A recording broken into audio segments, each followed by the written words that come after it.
Hey scooter fans, welcome back. Glad to have you here. This is Adam from AWAYWESCOOT. So today I wanted to talk about the Unagi scooter, the Model 1 version.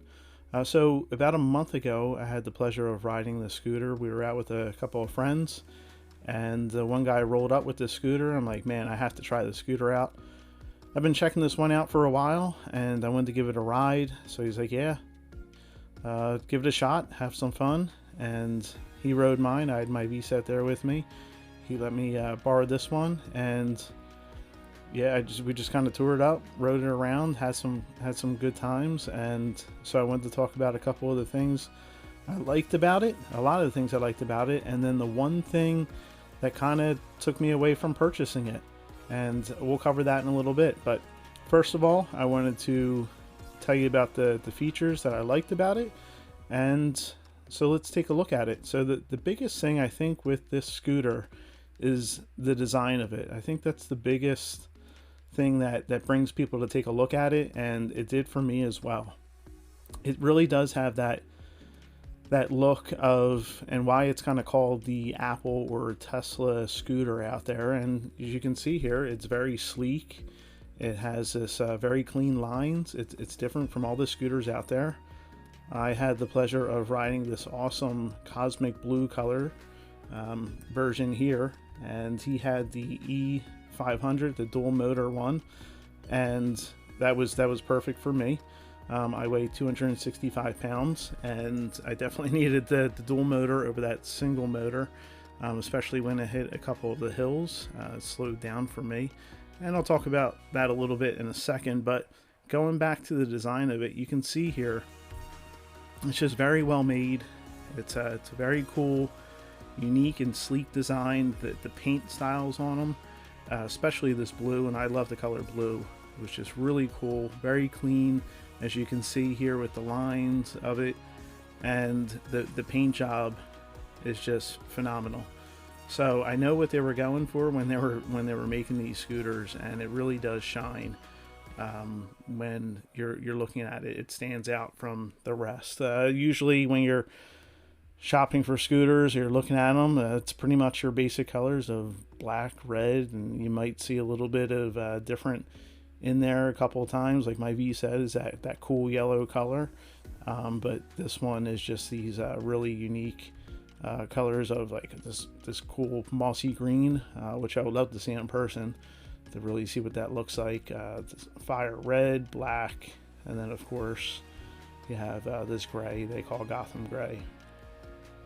But like I said, he had the E500, the dual motor version, which was awesome, and it definitely gave me the benefit of scooting up those hills a little bit easier. So a couple of the features here, and I think a lot of questions or really just two questions that most people have, is how fast does it go, and how far can I go? So this is definitely geared at the commuter scooter type of person. So you're not going to be doing any off-roading with this. You're not going to be doing any crazy speeds with this or racing. It's really not designed for that, and this is really for that casual rider who wants to go to a store and back, maybe ride around town a little bit, but nothing too crazy. Maybe back and forth to school, around campuses, if that's allowed in your area. But that's, I think, geared at the primary customer out here. So, and then one of the big things too is when you're looking at these is the weight. How easy is it to fold up, and how much it weighs in case I had to carry it upstairs or get into the back of a vehicle. And this one comes in, it's a good size, and it comes in right at 28 pounds.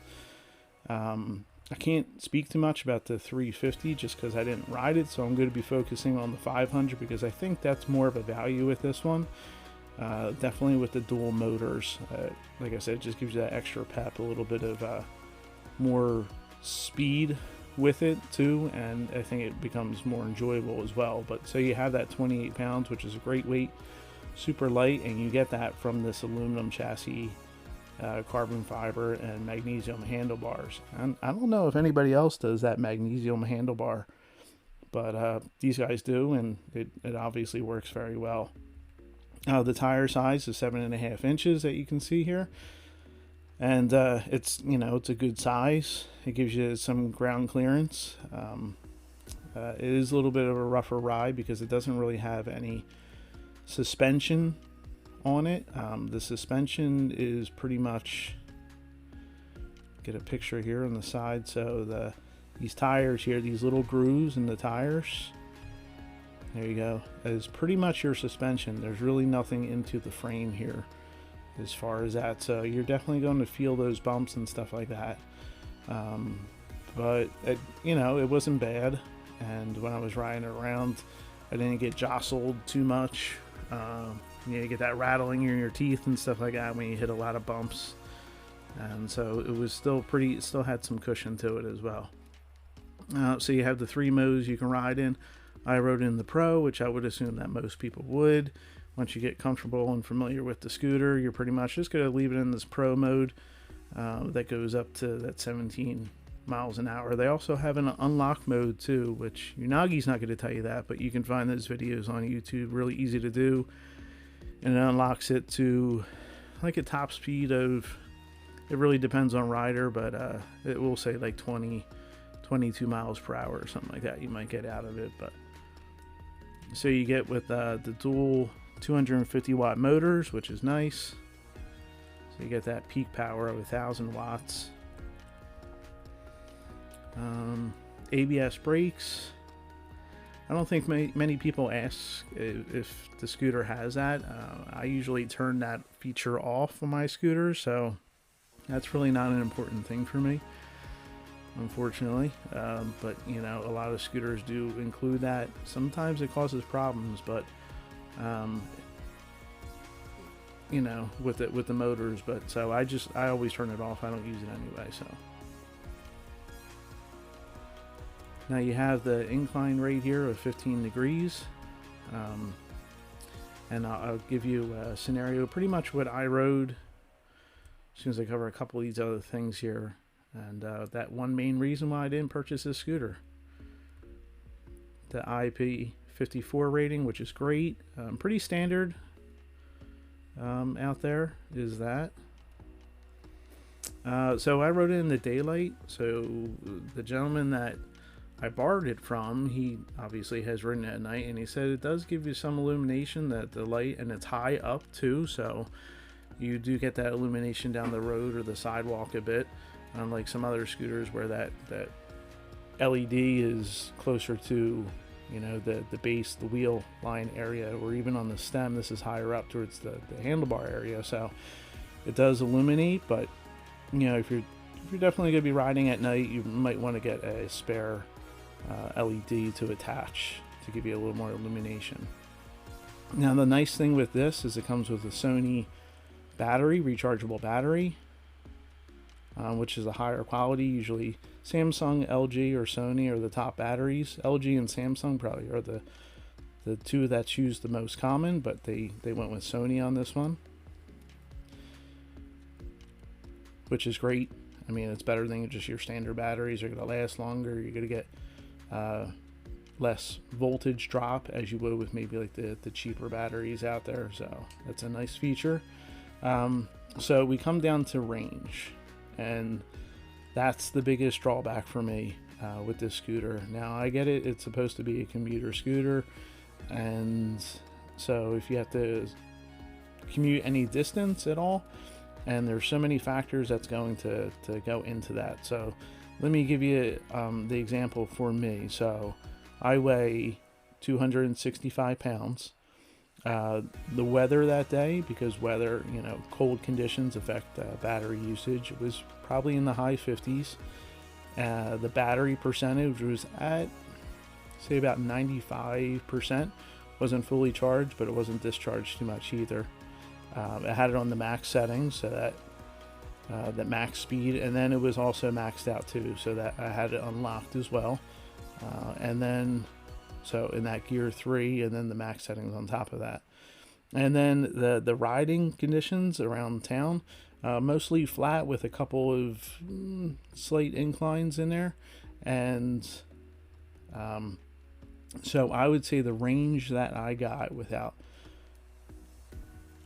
riding it all the way down to the end of the battery would probably be at about 8 miles is what I got, maybe 8.5 being generous.